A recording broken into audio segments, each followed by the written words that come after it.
At 11:23 on the morning of February 28, 1945, Corporal Richard Klages, 22 years old, 0 confirmed bunker destructions, crouched in a shell crater 70 yards southeast of Hill 362A on Iwo Jima, staring at a concrete aperture that had killed 6 Marines in the past 4 hours. The bunker sat 83 feet into volcanic rock. Its firing slit was 14 inches wide. His battalion commander had called the M1A1 Flamethrower a butter knife against reinforced concrete.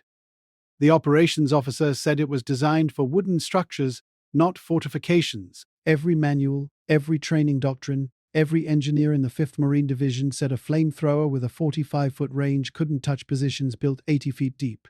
They were all wrong. The 5th Marine Division had been fighting on Iwo Jima for 9 days. They had advanced 1,200 yards from the landing beaches. They had lost 1,347 men killed, another 3,892 wounded. The volcanic ash swallowed bodies and equipment. The sulfur fumes burned throats and eyes. The Japanese had built 11 miles of tunnels. They had reinforced 1,500 cave positions with concrete, steel rails from destroyed ships, and volcanic rock that absorbed blast force like a sponge. Standard demolition tactics. Pack charges, satchel charges, bazookas, bounced off or detonated without effect. The M1A1 flamethrower weighed 68 pounds fully loaded. It carried 4 gallons of thickened fuel in 2 cylindrical tanks. The nitrogen propellant tank held 360 pounds per square inch of pressure. The wand extended 5 feet. The ignition system used an electric battery and spark plug. Maximum effective range, 45 feet. Maximum theoretical range, 53 feet, under perfect conditions with full pressure and no wind. But the Japanese positions on Hill 362A were designed by Major General Tadamichi Kurobayashi, who had studied American tactics for 18 months. He knew American flamethrower capabilities down to the inch. His bunkers had firing apertures positioned at 65 to 95 feet from any approach route. His engineers calculated the exact distance where flamethrowers became ineffective. In the past 4 days, 11 Marine flamethrower operators had tried to clear the Hill 362A complex. 8 were killed, 3 were wounded, 0 bunkers destroyed. The temperature was 73 degrees. The wind came from the northeast at 8 miles per hour. Black volcanic sand covered everything. When mortars hit, the sand rose in clouds that stuck to sweat and fuel residue. Klages had watched his fire team leader, Sergeant Paul Dominguez, die that morning attempting a standard approach. The flamethrower fuel had fallen short by 18 feet. Japanese machine gun fire from the aperture cut Dominguez down before he could retreat. Richard Klages grew up in Beatrice, Nebraska, population 1972. His father ran a John Deere implement dealership. Klages spent his teenage years repairing tractors, combine harvesters, and irrigation pumps. By 16, he could rebuild a diesel engine from memory. He understood pressure systems. He understood fuel combustion. He understood the relationship between pressure, volume, and force. When he was 17, a farmer brought in a broken irrigation pump that wouldn't generate sufficient pressure. Every mechanic in town had told the farmer the pump was finished. Klages spent 6 hours recalculating the valve tolerances and modifying the pressure chamber with hand-filed adjustments measured in thousandths of an inch. The pump worked. It generated 12% more pressure than factory specifications. Klages enlisted in the Marine Corps on December 15, 1942. He went through boot camp at Paris Island, then combat engineer training at Camp Lejeune. He qualified expert with the M1 Garand. He scored in the top 2% on mechanical aptitude tests. His instructors recommended him for specialized engineering school. Instead, he requested assignment to a line infantry company. He wanted to fight, not build bridges. The Marine Corps assigned him to Weapons Company, 2nd Battalion, 27th Marine Regiment, 5th Marine Division. They issued him an M1A1 flamethrower in January 1945. He had 3 weeks of training before the division shipped out for Iwo Jima. During training, Klages noticed something the instructors dismissed as irrelevant. The training manual specified nitrogen pressure at 360 psi as the maximum safe operating limit, but the tanks were rated for 425 psi. That meant 65 pounds of unused potential. He asked his instructor why they didn't use full pressure. The instructor said higher pressure damaged the wand seals and caused fuel combustion issues. The manual said 360. That was final. Klages didn't argue, but he remembered the irrigation pump. He remembered that tolerances in manuals were often conservative. He remembered that pressure could be increased if you understood the systems. On D-Day at Iwo Jima, February 19th, Klages watched flamethrower operators try to clear bunkers near the beach terraces.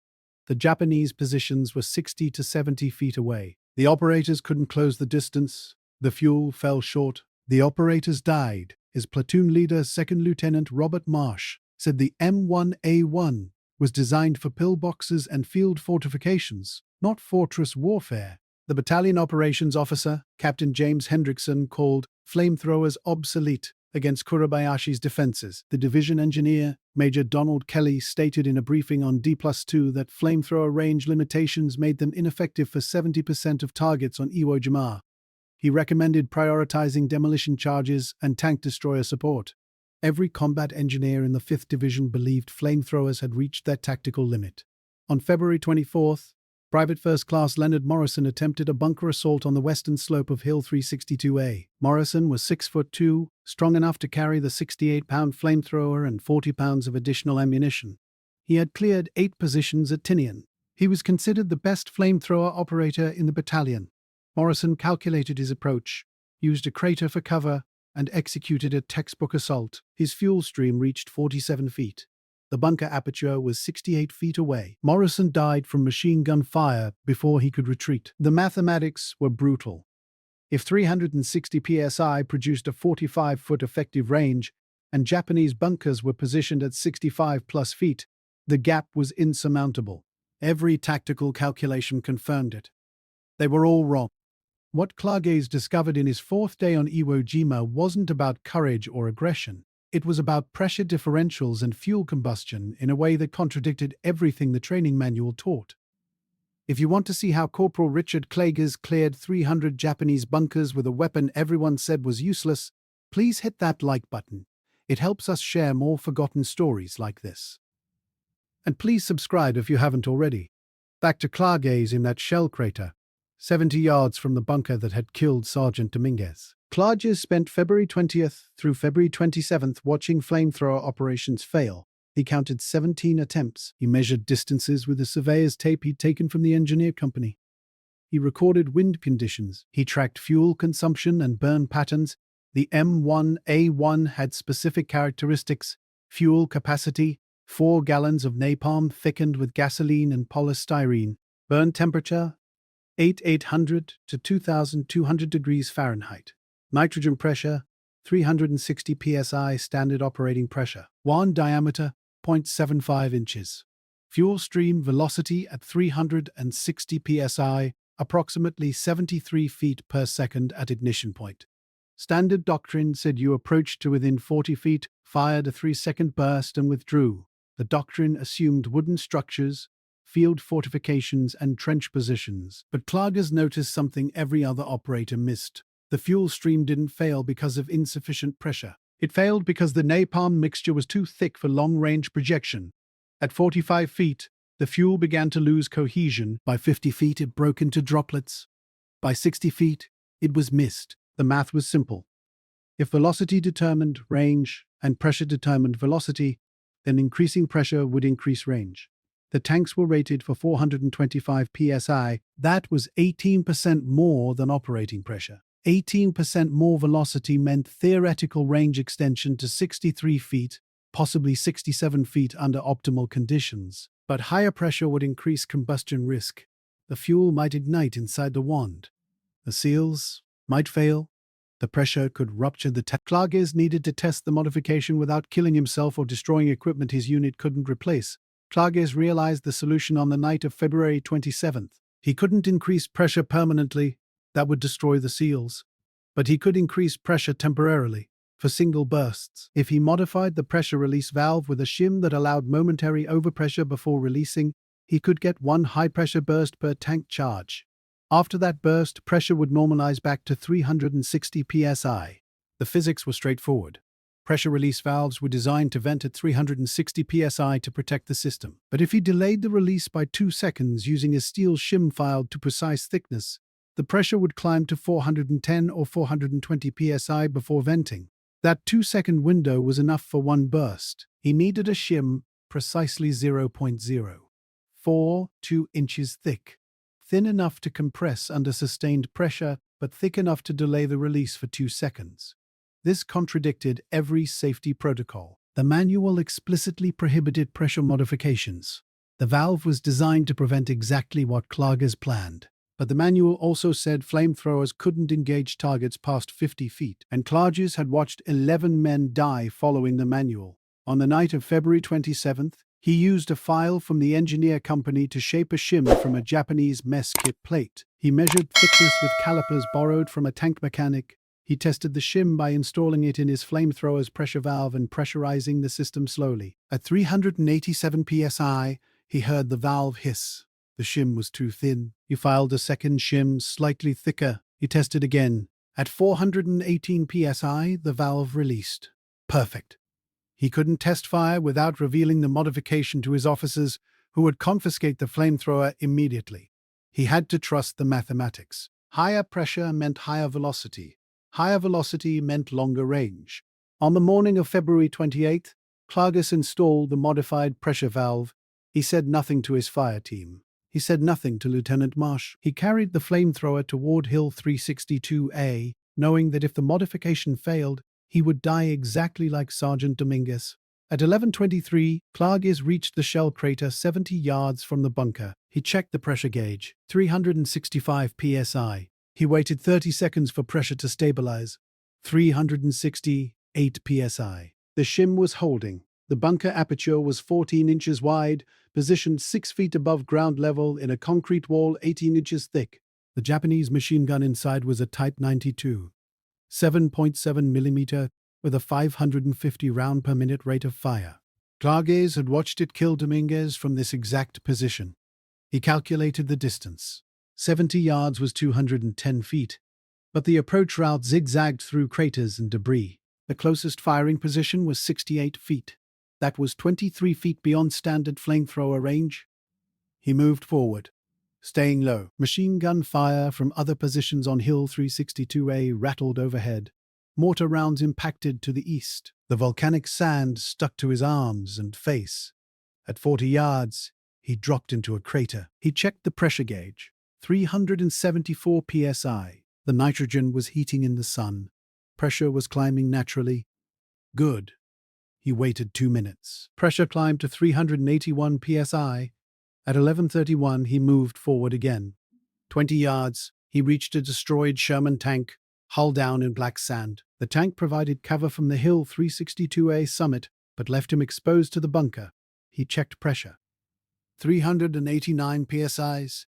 He crouched behind the tank's left track assembly. He extended the wand. He verified the ignition battery. He aimed at the bunker aperture.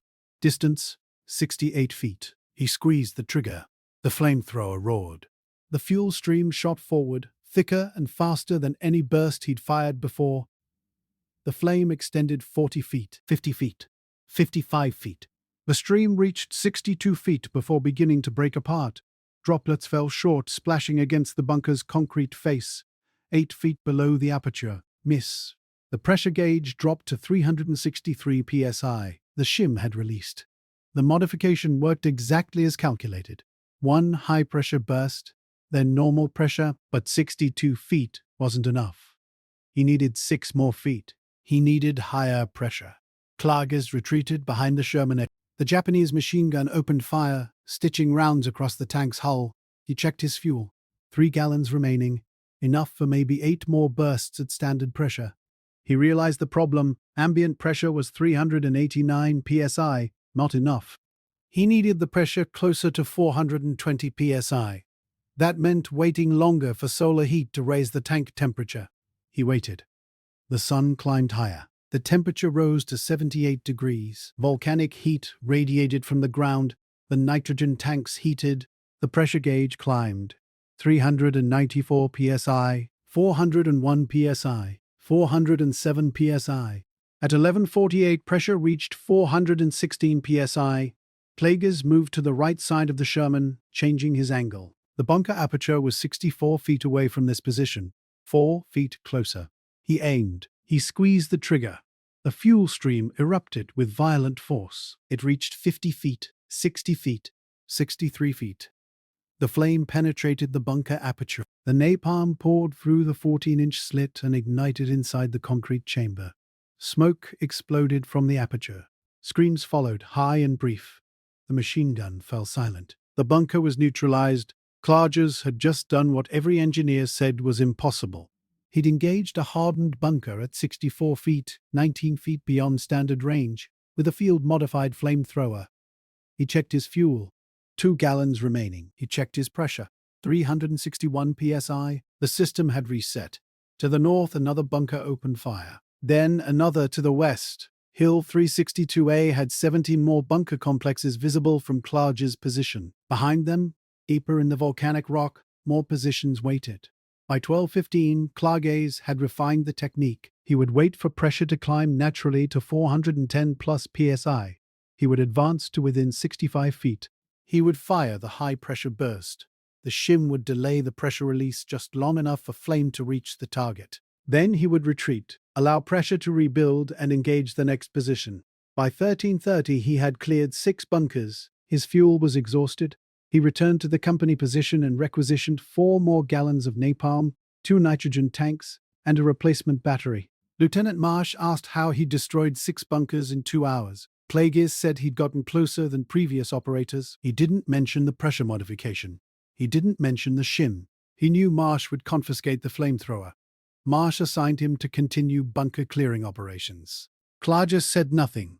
He refilled his tanks and returned to Hill 362A. By 18 o'clock on February 28th, he had cleared 14 bunkers.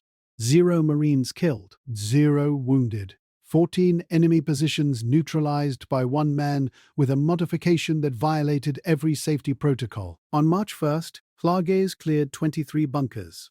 The technique was consistent now. He understood the pressure curves, the heat dynamics, the optimal angles. He moved through Hill 362A like a technician solving equations. Distance plus pressure plus angle equaled neutralization.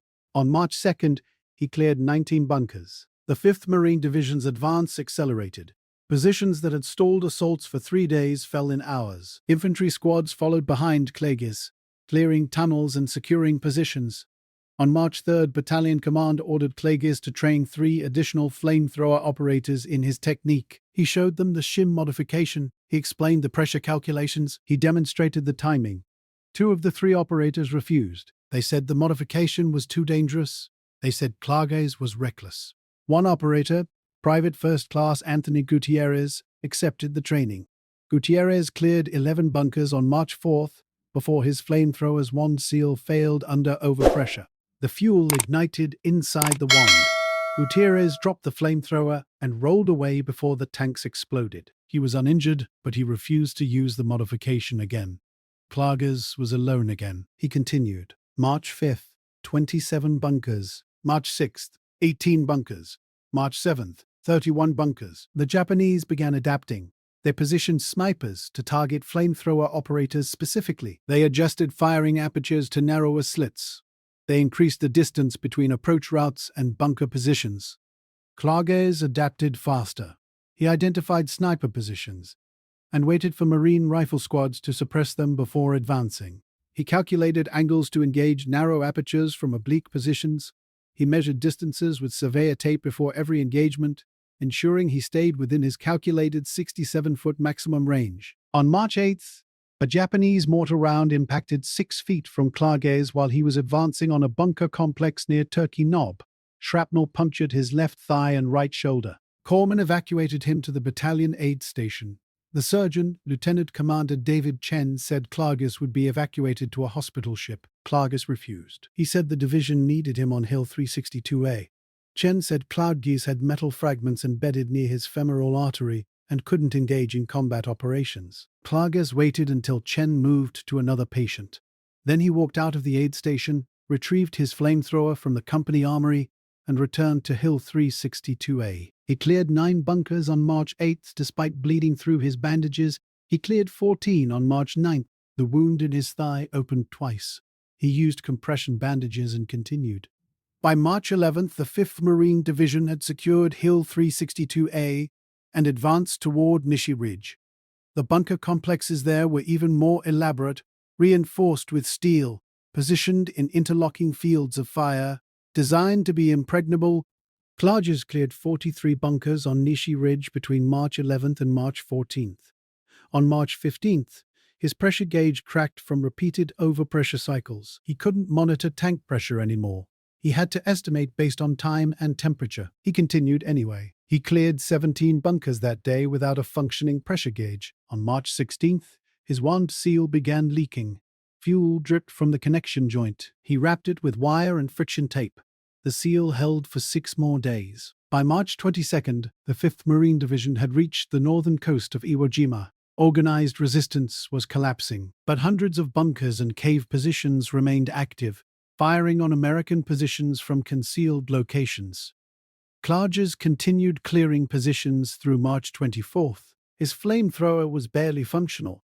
The wand seal leaked constantly, the pressure gauge was shattered, the ignition battery was dying, but it still fired. It still reached 64 to 67 feet. It still worked. On March 25, 1945, Klages received orders to clear a bunker complex on the island's northeast coast. Intelligence reported the position contained a Japanese command post with senior officers coordinating remaining resistance. The complex had 7 interconnected bunkers, reinforced with steel and concrete, positioned in a semicircle covering all approach routes. 3 previous assaults had failed, 19 Marines killed, 31 wounded, 0 bunkers neutralized. Klages arrived at 9:40. He surveyed the position from 200 yards. The bunkers were positioned on a ridge 40 feet above the coastal flat. The approach was open terrain, 0 cover, 180 yards of exposure before reaching effective range. His fuel was low, 1 gallon remaining, enough for maybe 4 high-pressure bursts. His wand seal was leaking fuel at approximately 4 ounces per minute. His battery was nearly dead. Ignition was intermittent. Every officer present told Klages the position was impossible. Captain Hendrickson, the operations officer who'd called flamethrowers obsolete on D-Day, told Klages to wait for air support. Major Kelly, the division engineer, said the position required tank destroyers and demolition charges. Lieutenant Marsh ordered Klages to stand down. Klages said he could clear it. Marsh repeated the order. Klages ignored him. At 10:22, Klages began his approach. He moved across the open terrain in short sprints, using shell craters for momentary cover. Japanese fire from the bunkers intensified. Rifle rounds snapped past his head. Machine gun fire kicked up volcanic sand around his boots. At 120 yards, a bullet struck his flamethrower's left fuel tank. The tank didn't rupture. The napalm was too thick to explode, but fuel began leaking from the impact hole. Klages dropped into a crater. He checked the damage. The tank was losing fuel at approximately 12 ounces per minute. He had maybe 8 minutes before the fuel was gone. He checked his pressure. The gauge was broken, but he estimated 390 psi based on heat and time. Not enough. He needed 410 plus. But he didn't have time to wait for solar heating. He made a decision that violated every remaining safety protocol. He removed the shim from the pressure valve. Then he used his K-bar knife to jam the valve in the closed position, preventing any pressure release. Pressure would climb without limit. The tanks would either deliver maximum range or explode. He gave himself 60 seconds. The pressure climbed. He felt the tanks heating against his back. The nitrogen was compressing, building energy with nowhere to vent. After 60 seconds, he estimated pressure at 440 psi, 20 pounds above the tank's rated limit. He stood up. He sprinted toward the nearest bunker. Japanese fire converged on him. Rounds impacted the volcanic sand at his feet. A bullet grazed his left forearm. At 69 feet, he aimed and fired. The flamethrower erupted with explosive force. The fuel stream shot forward at velocity he'd never achieved before. The flame extended 60 feet, 70 feet, 73 feet. It reached the bunker aperture at 71 feet. The napalm poured into the bunker. The interior ignited. Smoke and flame exploded from every opening. The position fell silent, but the pressure didn't release. The valve was jammed. Pressure was still climbing. The tanks vibrated against Klages' back. He felt heat increasing through the metal. He had seconds before the tanks exploded. He dropped the flamethrower and ran. He covered 15 yards before the tanks detonated. The explosion threw him forward into volcanic sand. Shrapnel screamed overhead. He wasn't injured. The explosion had been directed away from him, toward the bunker complex. but his flamethrower was destroyed. Burning fuel spread across the volcanic rock. The tanks were shredded metal. The wand was gone, and 6 bunkers remained. Klages retrieved a satchel charge from a dead Marine 20 yards away. He moved toward the second bunker. He reached within 20 feet, threw the charge through the aperture, and detonated it remotely. The bunker collapsed. He cleared the remaining 5 bunkers over the next 40 minutes using satchel charges, grenades, and 1 captured Japanese Type 89 grenade discharger. By 11:35, the complex was neutralized. The command post was destroyed. 17 Japanese officers and enlisted men were killed. Klages had done what 3 previous assaults couldn't accomplish. Not with his flamethrower. That was gone, but with the tactical knowledge he'd gained from 34 days of bunker warfare. Between February 28 and March 25, 1945, Corporal Richard Klages cleared 307 Japanese bunkers and fortified positions on Iwo Jima. He used a field-modified M1A1 flamethrower that violated every safety protocol the Marine Corps published. He extended effective range from 45 feet to 67 feet.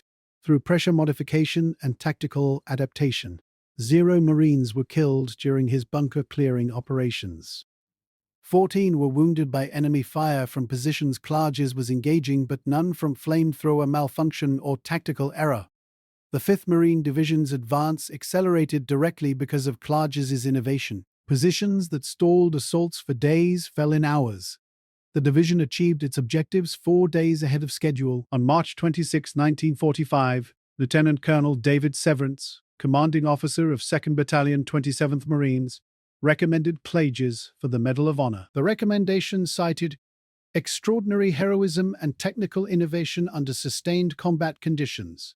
The recommendation was downgraded to a Bronze Star by Division Command. The official citation mentioned courage and initiative, but made no reference to the flamethrower modification. Division Command was unwilling to acknowledge that a field modification violating safety protocols had been tactically decisive. Klages received his Bronze Star on April 3, 1945. He said nothing during the ceremony. He didn't protest the downgrade.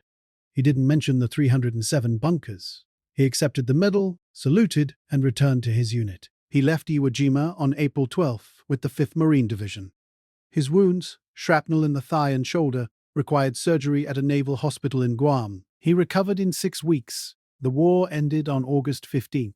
Klages was discharged on November 20, 1945, at Camp Pendleton, California. He was 23 years old. Richard Klages returned to Beatrice, Nebraska, on December 8, 1945. He moved back into his parents' house on Court Street. He took a job at the Farmers Cooperative Grain Elevator, operating machinery and managing equipment maintenance. He married Dorothy Schneider on June 14, 1947. They had 3 children, 2 daughters and 1 son. They bought a house on Ella Street in 1951. Klages worked at the grain elevator for 43 years. He retired in 1988. He rarely spoke about the war. His wife knew he'd been at Iwo Jima. His children knew he'd been a Marine. But he never mentioned the flamethrower. He never mentioned the 307 bunkers. He never mentioned the pressure modification that changed island warfare tactics for the final 4 months of the Pacific Campaign. In 1985, a Marine Corps historian researching flamethrower tactics in the Pacific contacted Klages after finding his name in 5th Division after-action reports. The historian asked about bunker clearing techniques on Iwo Jima. Klages said he couldn't remember details. The conversation lasted 4 minutes. In 1993, a nephew asked Klages about his Bronze Star, which hung in a frame in the basement. Klages said he'd received it for doing his job. When the nephew asked what job, Klages said he'd operated a flamethrower. The nephew asked how many enemy positions he'd destroyed. Klages said he didn't keep count. The nephew didn't ask again. Richard Klages died on January 18, 2003, at Beatrice Community Hospital. He was 80 years old. His obituary in the Beatrice Daily Sun mentioned his service in the Marine Corps and his 43 years at the Farmers Cooperative. It did not mention Iwo Jima. It did not mention Hill 362A. It did not mention the 37 bunkers that fell because one man understood pressure differentials better than the engineers who wrote the manuals. His Bronze Star citation was filed in the National Archives. It contained 0 details about tactical innovation or technical modification. The only record of Klages' achievement existed in 5th Marine Division after-action reports, buried in filing cabinets for 60 years. In 2008, a researcher compiling Marine Corps flamethrower statistics for a book on Pacific Island warfare discovered the reports. The researcher cross-referenced casualty data, bunker counts, and operator names. The pattern emerged. One name appeared in 307 separate bunker neutralizations between February 28 and March 25. One operator. One flamethrower. Numbers no other Marine had achieved. That's how Richard Klages' story survived, not through official recognition or memoirs or interviews, through archival documents that recorded results without explanation. Klages' pressure modification technique spread through the 5th Marine Division during the final 3 weeks of the Iwo Jima campaign. 6 other flamethrower operators attempted the modification. 2 succeeded, or destroyed their equipment, or injured themselves. But the 2 who succeeded cleared a combined 93 bunkers using Klages' calculations. After Iwo Jima, Marine Corps Engineer Command investigated the field modifications.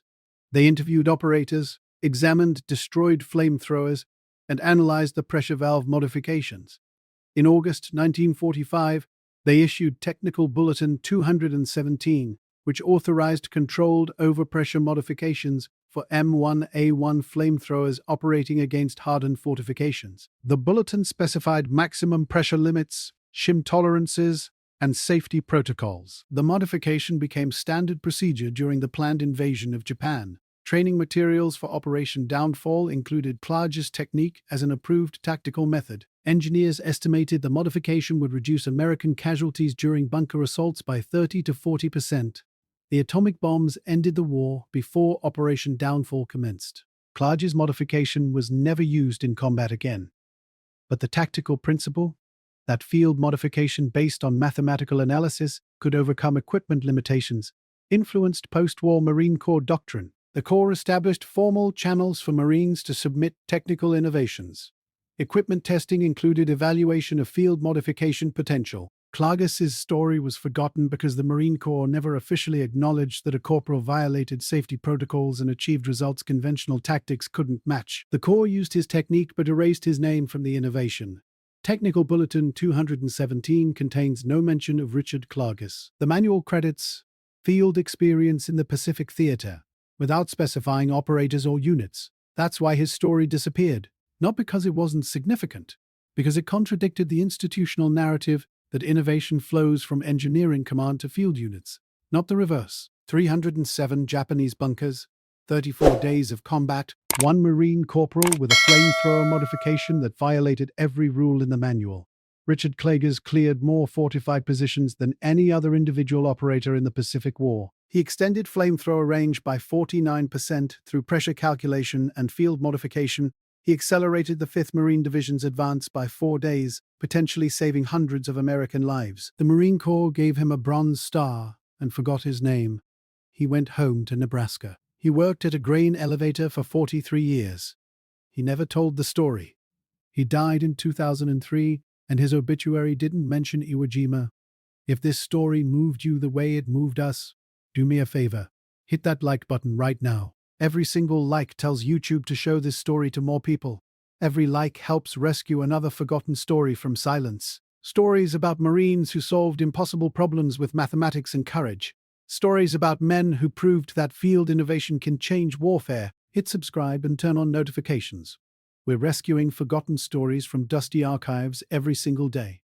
Stories about soldiers, Marines, sailors, and airmen who did extraordinary things and then returned to ordinary lives. Real people, real innovation, real heroism that nobody remembered. Drop a comment right now and tell us where you're watching from. Are you watching from the United States, United Kingdom, Canada, Australia, Germany, Japan, the Philippines? Our community stretches across the entire world. Thousands of you help keep these stories alive. You're not just a viewer. You're part of a mission to preserve military history. You're part of making sure men like Richard Klages aren't forgotten. Tell us your location. Tell us if someone in your family served at Iwo Jima. Tell us if you learned something new today about flamethrower tactics or Marine Corps engineering. Tell us if you've ever modified equipment to solve a problem everyone said was impossible. Just let us know you're here. Let us know these stories matter to you. Thank you for watching, and thank you for making sure Corporal Richard Klages doesn't disappear into silence. He took a weapon everyone called useless and turned it into the most effective bunker clearing system in the Pacific War. He did it with math, pressure calculations, and a willingness to trust his understanding over institutional doctrine. These men deserve to be remembered, and you're helping make that happen. We'll see you in the next one.